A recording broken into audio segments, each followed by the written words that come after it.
j'ai pas l'affichage des joueurs sur le dessus en fait. J'ai pas le retour du stream. Nickel. Et on est parti du coup sur un set entre Quasar et Paperino. Donc Quasar qui joue Ness et Paperino qui joue Wario. C'est un match-up qui est relativement even entre les deux persos. Même si évidemment les joueurs de Wario ont évidemment ce Clutch Factor qui est le P qui, je vous le rappelle, est complètement chargé au bout de 1 minute et 50 secondes de jeu. On est parti sur le champ de bataille qui est un stage qui est plus à l'avantage d'un Wario qui peut facilement extendre ses combos.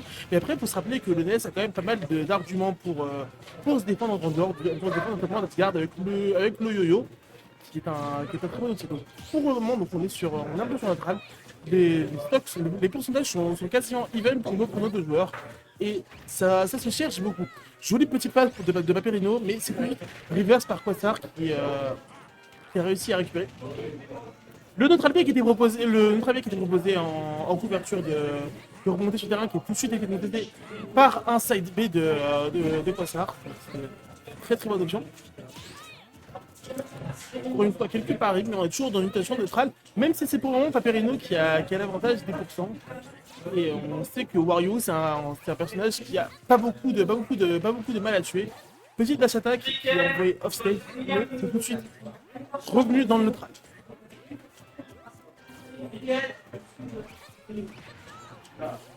Une dash attack, un EPR, la bouche qui est proposé dans le neutral. De cover, l'attack chase et le classique down tilt into dash attack qui n'a cette fois pas réussi à réclamer la stock. Le piqué rocket qui vient fait d'énormes dégâts au shield mais qui ne peut pas le casser. Ça respecte encore une fois la remontée. La dash attack qui était proposée mais qui n'a pas réussi à connecter là-dessus. Et nos deux persos sont à peu près à kill pourtant. Et cette fois c'est la dash attack de Paperino qui va récupérer la stock. Et vous voyez, on est à 5 minutes. Le Wario a clignoté. C'est-à-dire que le P est complètement chargé. 123%. Est-ce qu'il peut tuer? Est-ce qu'il peut. Quasar peut tuer normalement avec la max throw? Non, c'était très très bien DI. Et deux piquets Thunder qui viennent tout de suite remettre le Wario sur le stage. Quelques petits combos. Le upper qui n'a pas connecté, qui n'a pas réussi à être follow-up. Parce que évidemment il y a beaucoup de pourcents, vraiment beaucoup de pourcents sur ce Wario. Et cette fois c'est la dance throw qui vient terminer cette stock. Donc, mais c'est quand même plus de 48% qui ont été grattés avant que Quasar ne puisse éliminer son vis-à-vis, la stock de vis-à-vis.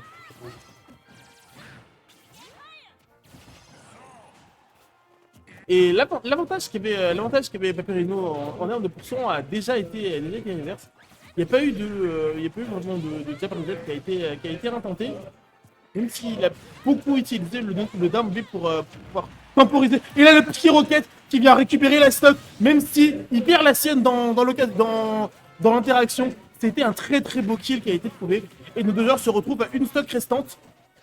On a vu la classique combo de Wario, mais qui n'a pas réussi à connecter avec un play.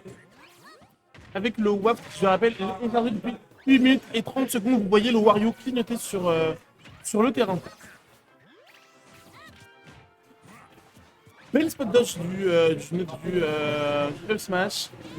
Il n'a pas pu connecter là-dessus. Une dash attack qui proposait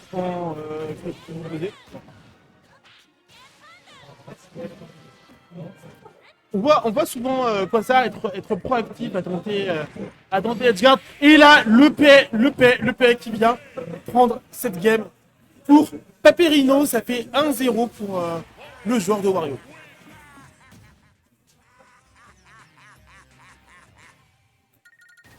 Donc forcément, c'est un avantage qui est 1-0 pour Paperino.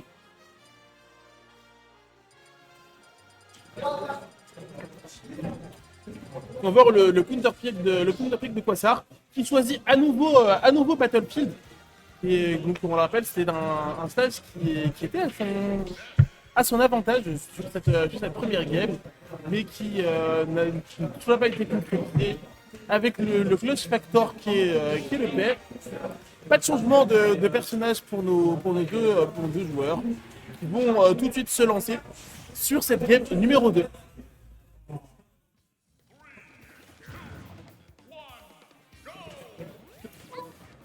Et du coup, on est parti sur la game numéro 2. Pour le moment, on n'a pas vraiment un hit. En moment, ça, quelques tentatives de phases qui sont réalisées par d'autres joueurs, notamment des phases avec la moto, par Paperino qui a déjà infligé presque 90, qui a plus de 90% à son adversaire qui ne réussit pas à trouver l'ouverture, à trouver quelques dommages à mettre à son adversaire. On n'a pas vraiment eu de tech chase là où ça aurait pu être opportun. Le side B de Quasar qui était très très bien SDI. Et là, le Will Smith de Paperino qui envoie offstage. Il y a eu une tentative d'Edgeguard, mais qui n'a pas pu se concrétiser. Ça a tenté de lire la rollout, mais ça n'a encore une fois pas passé. On a vu le Wa qui est tombé un peu dans le vent. Je crois que c'est quand même pas mal de s'appliquer depuis Là, le piqué rocket qui a été tenté par Quasar, instantanément puni par une dash attack. Une dash attack qui vient tout de suite récupérer sa stock. Mais le Wario, il a quand même 134%, donc on connaît très très bien Ness, avec certains coups, donc un petit EPR, avec avec une back throw, avec un smash. Ça peut être la stock très rapidement. Le footstool, mais qui n'a rien donné. C'était respecté, la tech a été respectée par Paperino. Il vient encore une fois tenter des combos. Et là, vous allez le voir tout de suite. C'est imminent, le Wario va le clignoter. Il a le paix, mais après 50% qui ont été grattés, le Wario réussit enfin à trouver l'ouverture. Le paix qui a été mis, mais qui a envoyé du mauvais côté. Et là, Quasar, il s'est un peu raté. Il est plus tôt, il s'en rend pas compte, il est un peu abasourdi à l'image. Il est plus tôt et du coup, sa stock est partie. Et là, on a le combo classique de Wario, 31% qui ont été infligés. Et c'est pour le moment la dernière stock de Quasar dans ce winner par 4, on rappelle pour le moment. C'est du best of 3, jusqu'au top 5. Petit combo à base d'un petit et qui ne vont pas donner le FR qui est proposé en remontée sur le terrain. Mais il n'y a pour le moment pas de stock qui est prise. La backthrow qui n'a encore une fois pas tué. Les pourcentages commencent à devenir rouges pour nos deux persos, mais Paperino a un avantage qui est plus que conséquent. Il a une stock nette d'avance. Le trapé qui est proposé en remontée sur le terrain, mais là c'était pas assez. Et là, le FB qui vient Vimp Paperino qui a 90%, 104% de retard sur sa dernière stock. Est-ce qu'il peut remonter? Eh bien non. Le Will Smith, le forward tilt en tout frame qui vient clore cette game, qui vient clore ce set en faveur de Paperino. C'est une victoire 2-0 pour le joueur de Wario.